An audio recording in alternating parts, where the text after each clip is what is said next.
Hello, Business 330 Business Finance for the summer of 2022. This is Professor Hassey. A little bit late this week, number 4, and I apologize and had a family member in the hospital last week, and now everything seems to be getting better and progressing well, so we're going to try to get back to normal this week. But first, we want to do our week number 4 lecture video talking about assignment number 1, talking about chapters 6 and 7, bonds and stocks. Also this week, you have an assignment number 2, which is due on Sunday, and we'll look at that briefly. All this is leading to the second half of our course, which begins with week 5 and looking about capital project investment. You need stock, you need bonds, you need the concept of the present value and the future value of money. You need to understand the financial statements, what they tell you. All these pull together to develop your strategy to invest in the future, where to get the money, and how we can project our required return for our investors. And that's where we stand right now in our class. Today's date is Tuesday, July 5th. Quite a bit late for week 4, but let's get it done. And then on Thursday of this week, July 7th, I will post your week number 5 lecture video. Okay, so let's get back up to speed. First of all, I have posted assignment number 1 grades and the solutions. We're going to look at those in a minute. And I also posted a spreadsheet review file giving examples of chapters 6 and 7 from our text. Let's take a look at what our updated Blackboard looks like.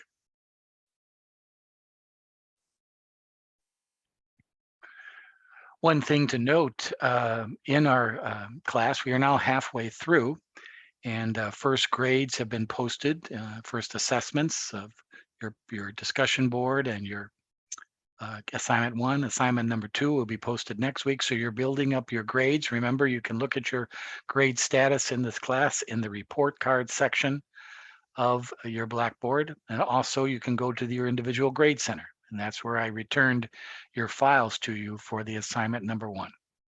I've also posted the solutions to assignment number 1. We'll be looking at those in a minute, but here are those solutions here under assignment 1 file folder. You can just download and take a look at those as the solutions to the work. We're in work week number 4 this week, which is our halfway point. Remember, if you have any concerns or questions about the course, you need any information, please feel free to be in contact with me via the discussion forum, via email, anything that you need or any information you need, be sure you let me know. Some of you still have not updated your portfolio. So if you go to your grade center and look at discussion number 1, you have probably 50% of your grade there, or 0. If you have not updated your work, please do so to get credit for that work. So that means some of you have to update your portfolio. In the next assignment, assignment 3, you'll be doing some updating of your portfolio work. So let's make sure you get that up to date and get the proper grade you need for that work. Week number 4 also, if you click on that, our lecture video will be posted here, but also here's the spreadsheet I'll be reviewing in this lecture video, and some descriptions of the NASDAQ investment market, and descriptions of chapter 6 with PowerPoints and chapter 7, stocks and bonds. But we'll talk about that tonight. Okay, so let's first of all look at assignment number 1. Again, on the whole, everybody did very well on this, especially in the definition parts. I think question 7 about the financial statements threw a few people in a loop. And also some people just missed answering the question. So please, when you download your work, make sure you see all the questions and all the work you need to do to get a proper recording of your grades. So some students missed some questions. Either they missed them and didn't see them, or they didn't understand them. And if you don't understand a question, you should get in contact with me, and I can explain and help you with that question. So the solutions are posted to Blackboard. Here is the solution file, and it gives the points for each problem. The definition problems of the first few questions were very well done. Some students, if I had down on your work details, you didn't give enough of the definitions of the functions of financial markets or the goals of financial management, or what are the two major decisions of financial managers. So if you didn't get the proper answers, but gave partial answers, sometimes I took points off of that. And if I wrote the word details, that's what that means. Multiple choice questions, you all did very well. I'm not even going to stop and look at those. But the big question, which separated A's from A minuses, to be honest with you, was question number 7. And it asks you to take a look at a financial information of a company in a format that you're not used to. Many of us are not used to. Most of us just see the income statement and the balance sheet and the statement of owner's equity. But here I gave you that information and you were to put that into a puzzle to determine 3 things: the earnings before interest and taxes, which is otherwise called operating income, the net income of the company, and also the third number was the cash flow from operations. Not the total cash flow, but the cash flow from operations, which is made up of net income, depreciation, and changes in working capital. So all this information is provided, plus some other information is provided in this that you do not need, but is general financial information. But for the 3 areas that I was asking for, earnings before interest and taxes, net income, and cash flow from operations, these things were not needed. So let's go through the list here. $500,000 in sales, that's revenue, need that. $10,000 in cash dividends. We don't need that. That's not an expense of the business, and it's not cash flow from operations. Dividends is cash flow from investments. Cash flow from paying out dividends to your investors, borrowing money. It's the financing value of the company. Cash flow, I said investments, from financing. So it's not part of the 3 numbers that you need for this problem. So scratch out cash from dividends. $300,000 cost of goods sold. That's an expense. Need that. $20,000 administrative expense. Need that. $20,000 depreciation expense. Need that.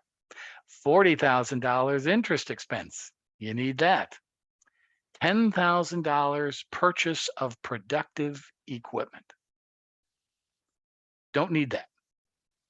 That is not an operating expense of the company. When you buy an asset, that is not an operating expense. It's a balance sheet item. And also it's from the statement of cash flows, cash flow from investment, investing in assets, plant, equipment, buildings. So that has, again, $10,000 purchase of productive equipment is not needed in the information you want to find in this problem. Professor Hassey's kind of playing mind games on you here. And then finally, no changes in working capital. That's a good thing for cash flow from operations. We don't need that, 0. And the tax rate of the company is 35%. So we don't need dividends. We don't need productive equipment.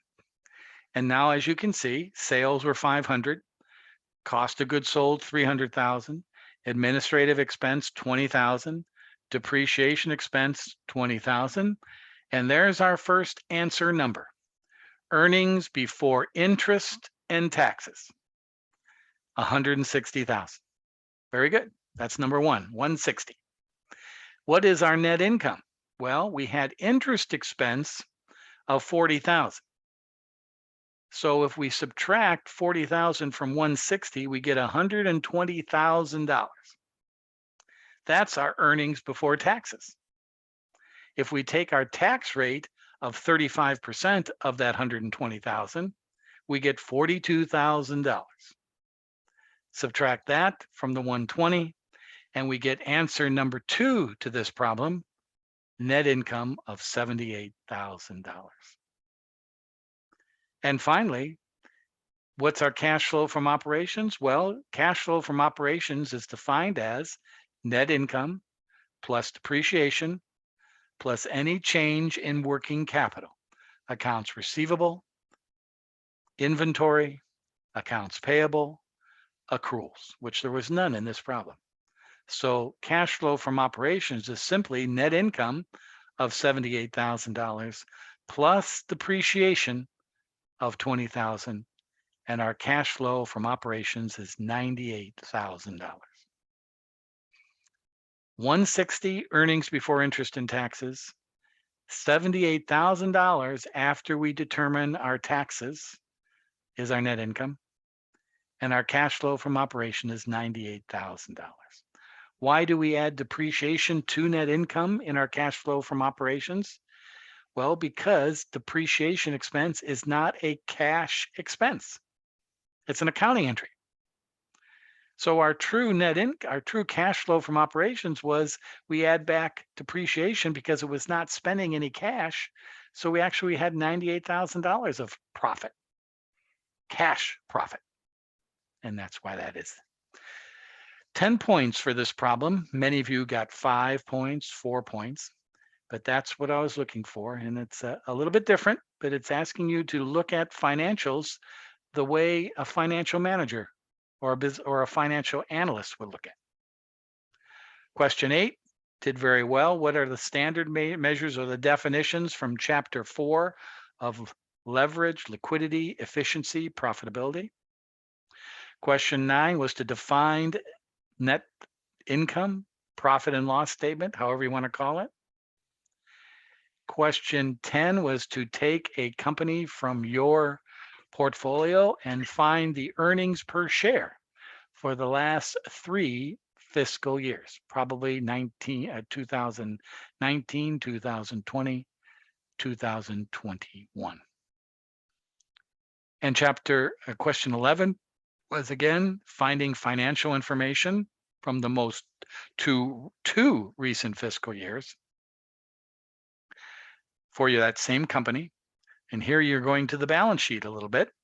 Current ratio, debt ratio, profit margin, and return on total assets. Remember, the current ratio is current assets divided by current liabilities. It's a liquidity ratio. Debt ratio is total debt or total liabilities divided by total assets, a percentage. That tells us the leverage of the company.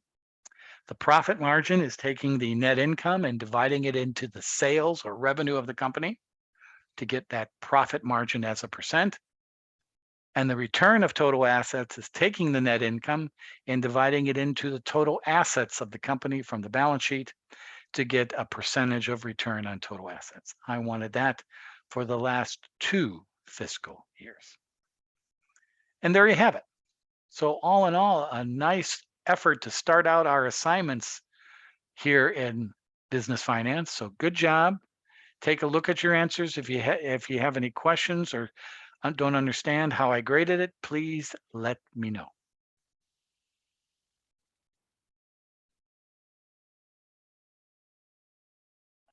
Okay, our subject this week is bonds and stocks. And basically what that what that means is this is how major corporations or all corporations fund their assets. And why do they need assets?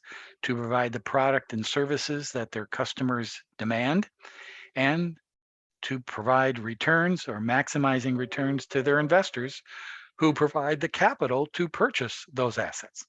And for corporations and for any company, as we all know, there are 3 sources of capital. 1, debt, the borrowing of money. Short-term debt with no interest expense or interest paid is called accounts payable. The problem is it's free money, but you got to pay it back in 30 days. So that's short-term debt or called working capital debt.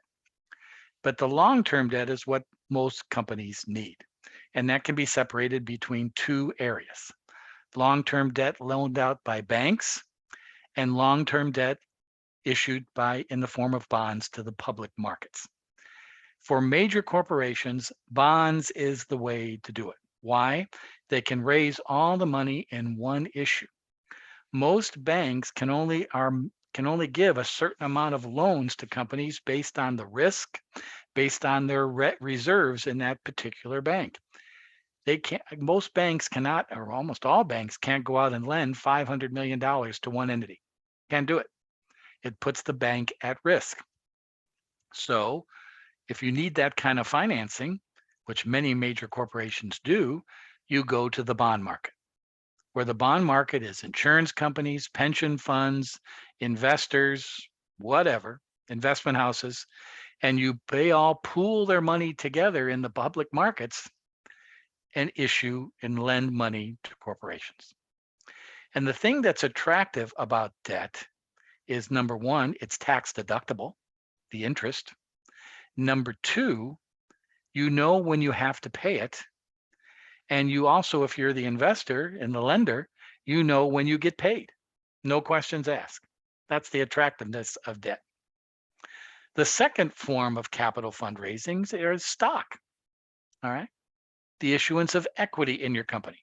And that can be in the form of private equity, like Shark Tank, venture capital, hedge funds, private investors, angel investors.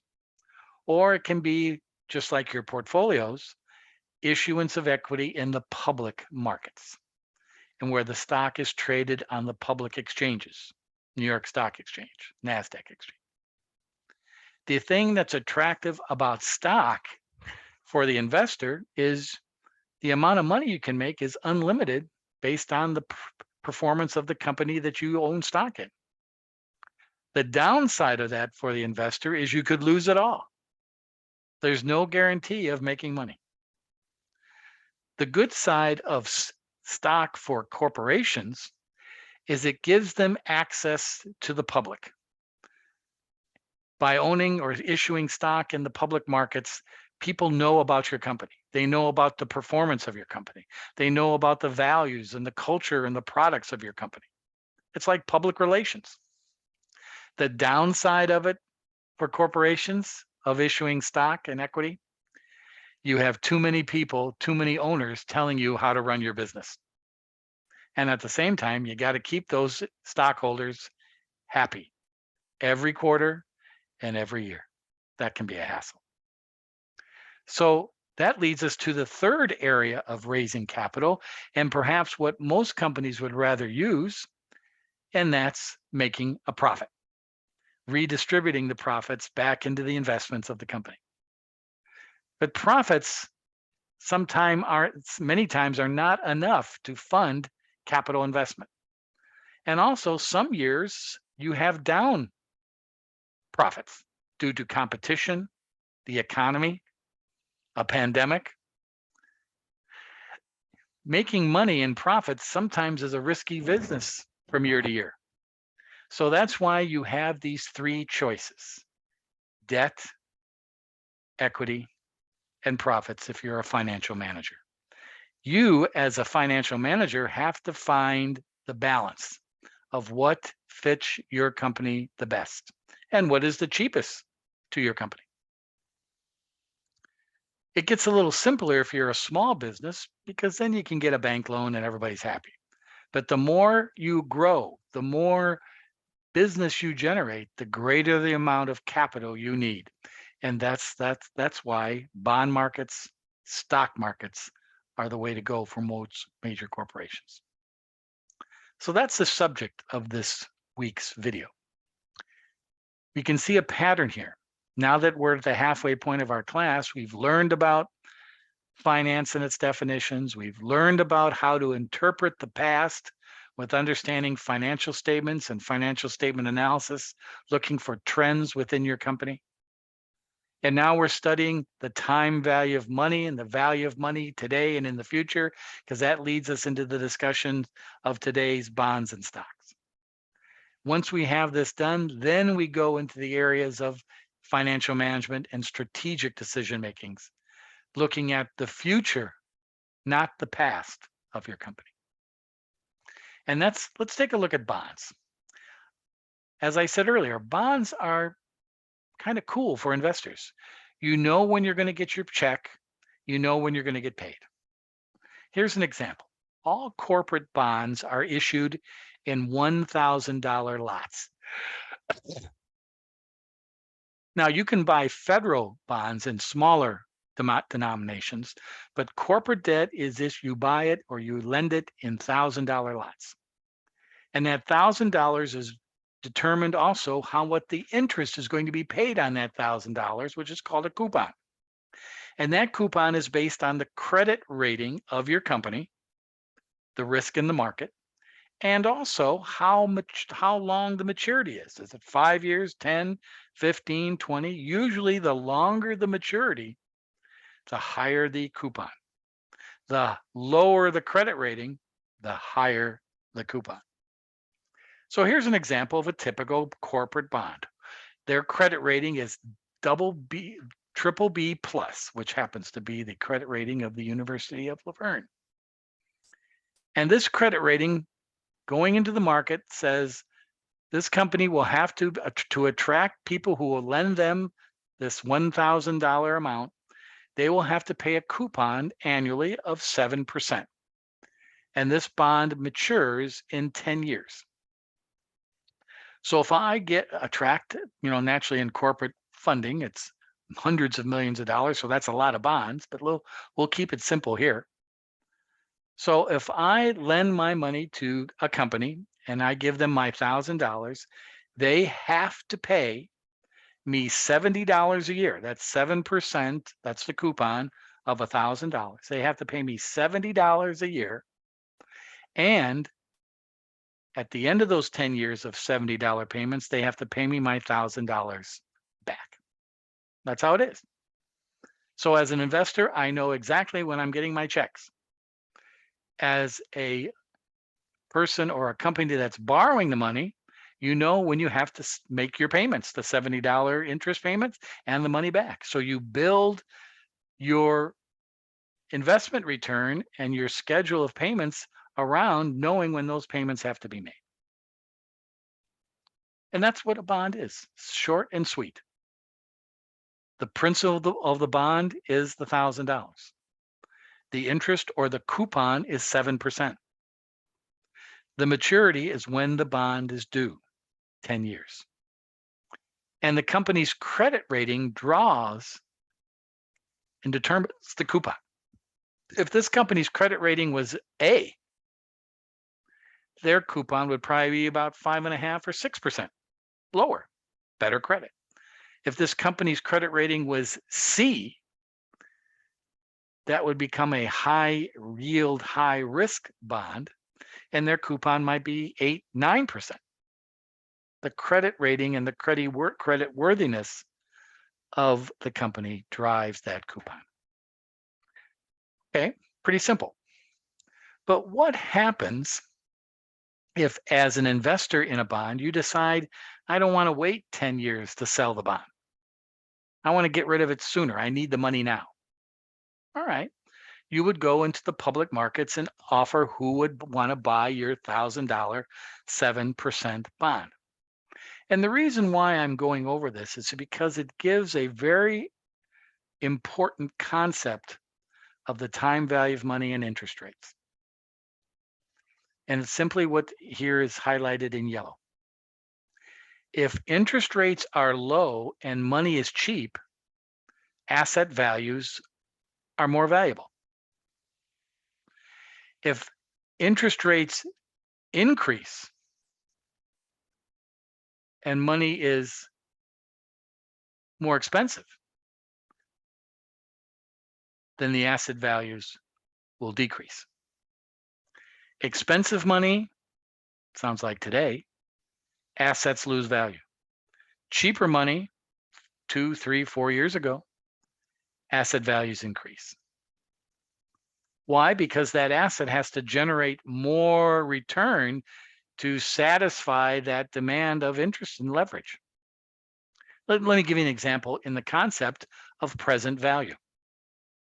Let's say that this bondholder, after 2 years, wants to sell their $1,000 7% bond. After 2 years, they need the money. So what they do is they go to the bond market, and the first thing the bond market looks at is what is the current yield on this bond today after 2 years. And the current yield is determined by, has the credit changed of this company, and or has money become tighter or more or cheaper in the last 2 years of this bond, in these 2 years? What has happened to the interest rates? And that's why in our original week, when I looked at market indicators, I told you of the importance of the 10-year United States Treasury yield, the risk-free interest rate. That's the base point of all debt and interest. If that current yield on 10-year treasuries goes up, all other interest rates will go up and money will become more expensive and assets will lose value. If that 10-year risk-free rate drops, money will become cheaper and existing assets will become more valuable. So let's say I decide to sell this 2-year bond after 2 years, and there's still 8 years remaining. In a current yield market of 8%, interest rates have gone up. So I'm going to be selling a $1,000 7% bond in an 8% market. What is its present value in that market? Formulas, function, financial. And again, we look for the PV, or present value calculator. There it is right there.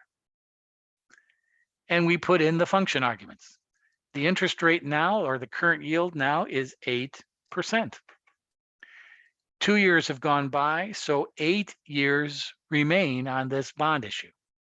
The payment, well, they pay out $70 a year in coupon payments on this bond. And the future value at the end of these 8 years, you get your $1,000 back.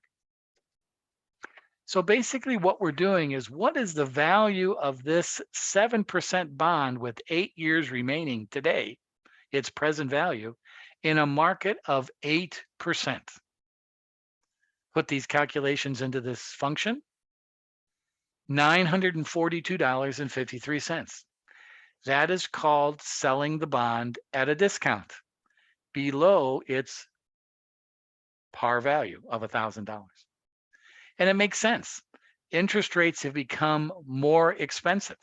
Why would I want to buy a 7% bond today when I can get an 8% bond today and make $80 instead of $70? Well, if I want to do that, then I will pay less for it, $942.53, to get that 7% return in a market of 8%. So for the person buying the bond, it's not a bad deal. They're getting it cheaper. They're still going to get their $1,000 back in 8 years. But for the person who's selling the bond, they're taking it in the shorts a little bit because they're getting rid of a 7% bond in a higher yielding market.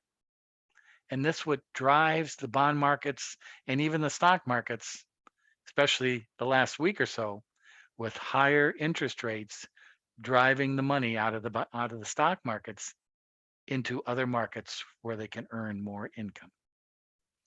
On the other side of the coin, let's say if the current yield in the market is 6%, what would be the present value of this 7% bond with 8 years remaining in a 6% market? Financial, present value. Now it's a 6% market, still 8 years remaining. The payment is still $70. Notice I put a negative next to the dollar amounts. That's to make the number positive in the answer. And still the future value is $1,000 I'm getting back in 8 years. What is a 7% bond in a 6% market with 8 years remaining? There you go. $1,062.10.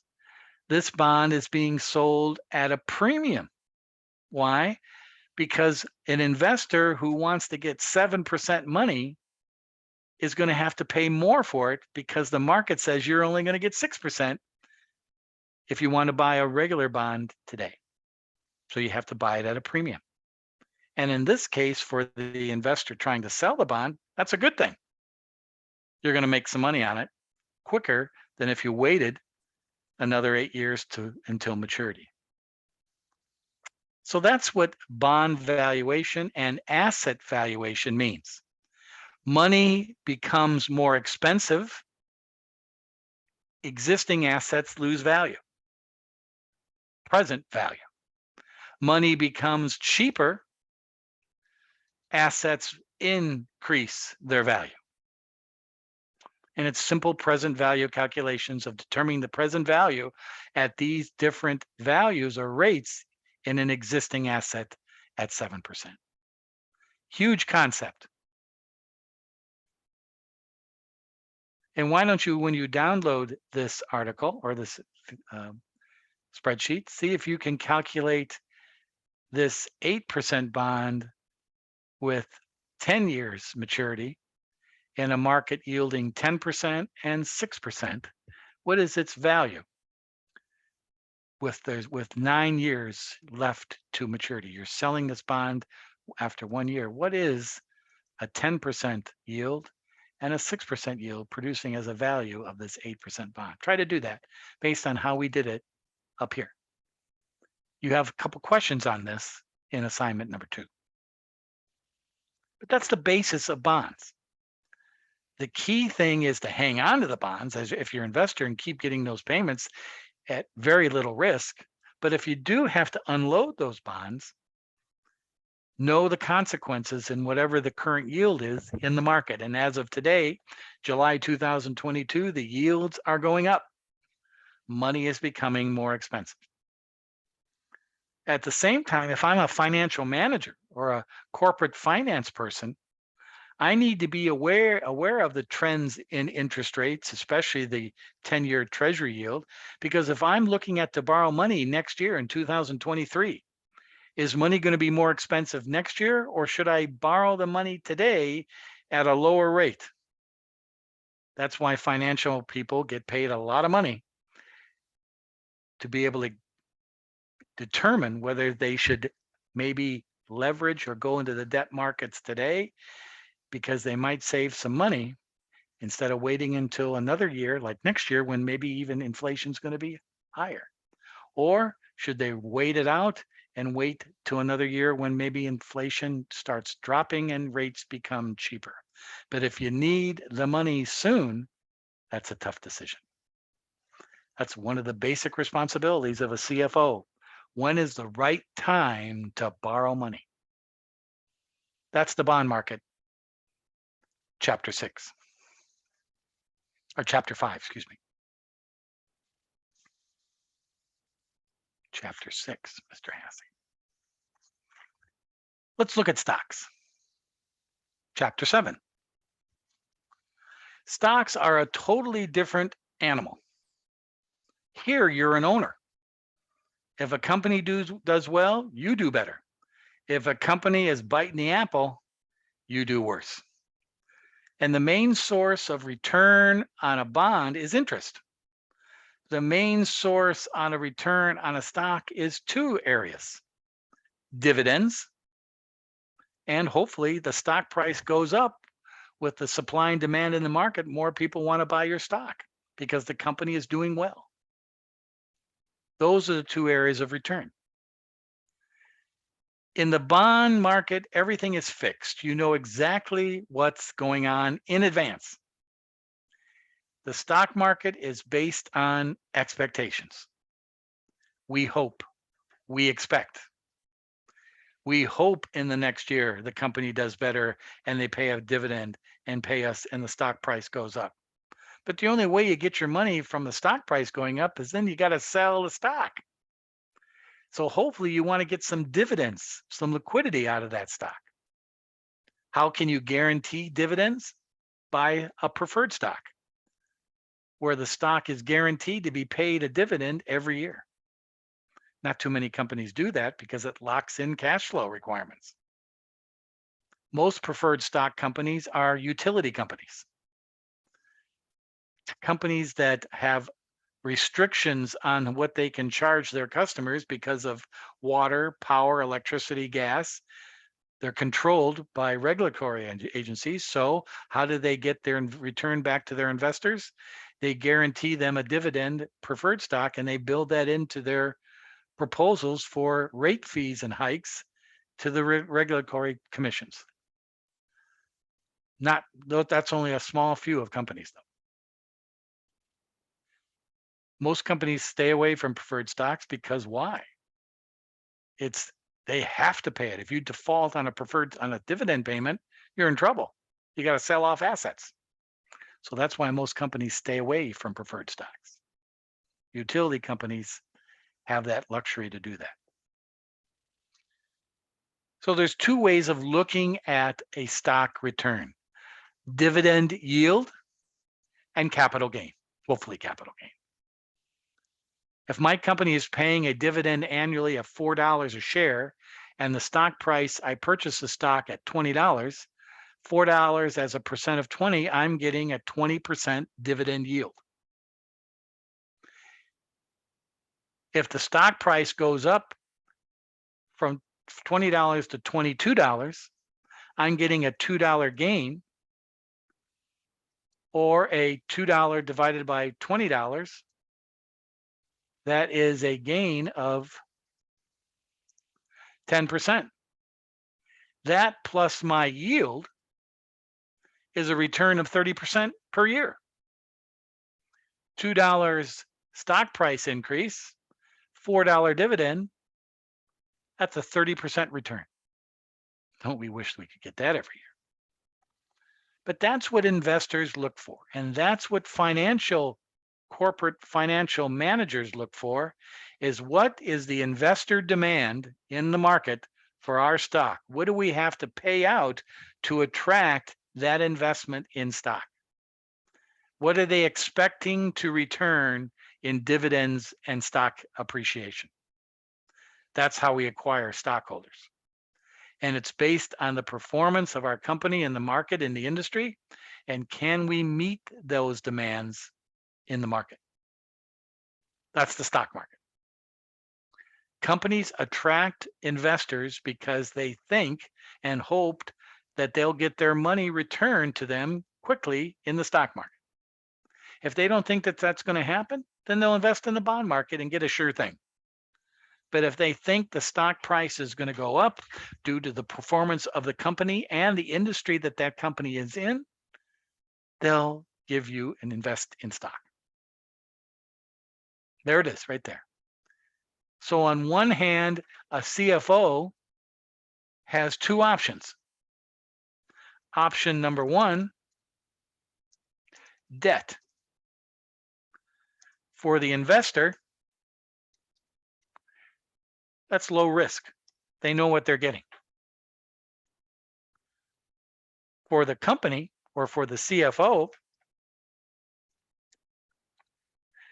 they now have a cash flow budget. They know exactly when they have to pay out the money. Option number two is equity investment, equity investor. That's high risk, especially for the investor. You're not guaranteed anything. But for the CFO, that is also high risk, because they have to meet the expectations of the investor. If they do not, they'll sell their stock and the stock price will fall, and then things get ugly. If they do meet expectations, the stock price will rise. Investors will be happy. They might even buy more stock. The public relations of your company, hey, this is a hot stock. It's going up. It helps the public image of the company as well. So those are the two main options, what is called capital investment. And for lack of a better word, big money. Oop. Big money. Hundreds of millions, even billions of dollars. For Joe Schmo like you and I, all right, we can get a car loan. All right, we can get a mortgage. If I have a small business, I'll get an SBA loan, a federal guaranteed loan. I'll get a credit line at my bank. But if I'm a corporation with hundreds of thousands of employees, millions of customers, companies or plants around the world, operations and distributions all over the planet, I need big money, and that's corporations. And that's where we are today in 2022.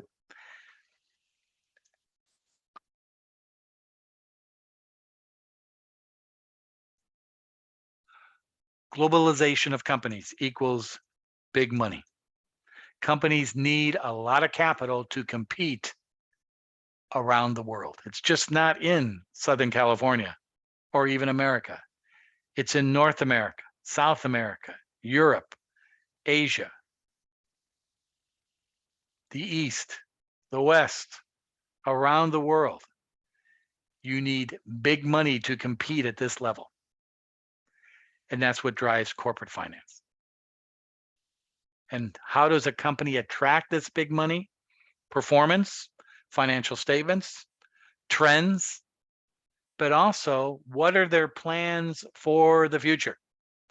Every 3 months, a corporation, a publicly owned corporation, has to publicly state on the record what is the company's plans for the into the future, going out 1, 2, even 3 years. They have to do that. That's how they get the big money. They show that they have a management strategic goal of growing, of competing, of putting together fine products. And if they can't do that, the big money will not be there. That's the world of corporate finance. And that's the world that we're now heading into in the second half of our course is what do we do with this big money?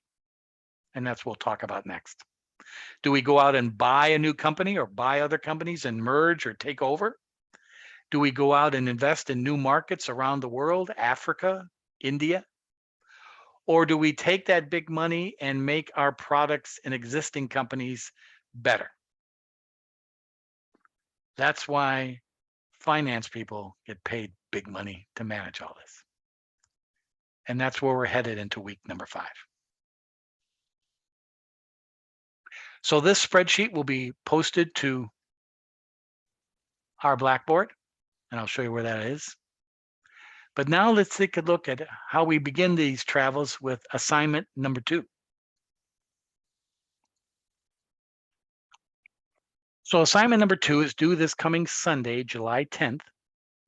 And it's basically practicing the skills that we talked about in chapter 5, the time value of money, about the definitions we learned about bonds and stocks, but mainly the calculations and using spreadsheets, finding what money is in the future, in the present, in the future with, in the present with different cash flows going out into the future, and borrowing money long term.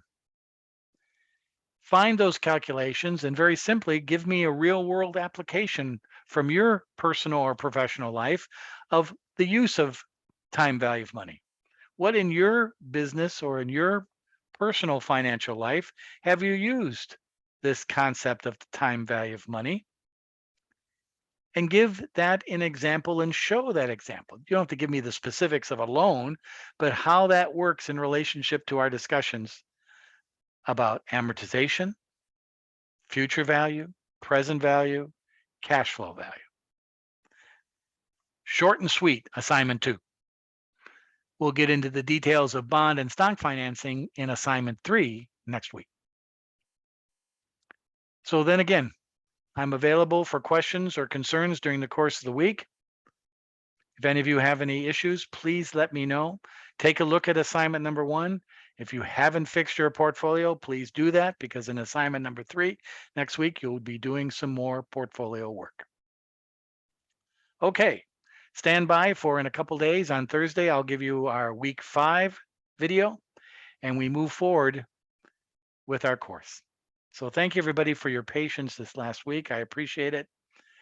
Take a look at where you stand in the class in your grade center and make sure you complete assignment 2 this week. It's pretty short, so that's a good thing, and get it done by Sunday. Until next time, adios.